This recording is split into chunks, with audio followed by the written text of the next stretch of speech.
as Moses. As Moses said, God shall raise up a prophet like me. Go ahead, man. And him shall you hear in all things. And you bear in mind, the serpent was lifted up in the wilderness. That's what happened to us. Go ahead, we brother. was in the wilderness, and that made us to look to Jesus. Go ahead, man.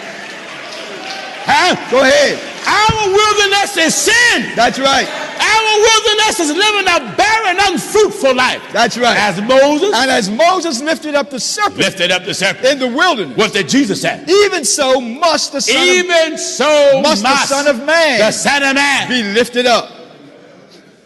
When they looked at the serpent, they were delivered from the bite. That's right. And that pole represent the cross. The cross. Huh? Go ahead, man. It represent the cross. The cross. The cross. The cross. Blotting out the handwriting of ordinances, Colossians 2:14. Blotting out the handwriting of ordinances that was against us, which was contrary to us, and took it out of the way, nailing it. See, Jesus nailed it. See, nailing it. The nails that they done was nothing. Jesus nailed it. How did he nail it? Nailing it to his cross. What was Jesus' cross? The flesh that he toted here. He wore that body for you and I. He took it as a cross for you and I, that he condemn it, leave from it, leave the mortal, go down in the heart of the earth, be lifted up on the third day with immortality, and draw all men to him that want to be saved. You follow? So the true cross was never the wooden cross. Why wasn't the true cross the wooden cross? Because anything you could see he was doing, you can't tell. You know what I mean? No, Jesus was doing something that you couldn't see with the natural eye. And you couldn't see what he was doing in that body with the natural eye. But he was doing something in that body that the natural eye could not see, and he was nailing it to the cross. What cross? His cross. He was working inside that body that you could not see.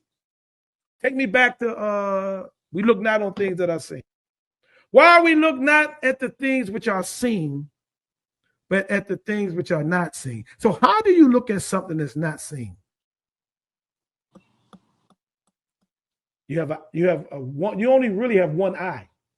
You ain't got two eyes. You got one eye. You got one eye, and that's the inside of you.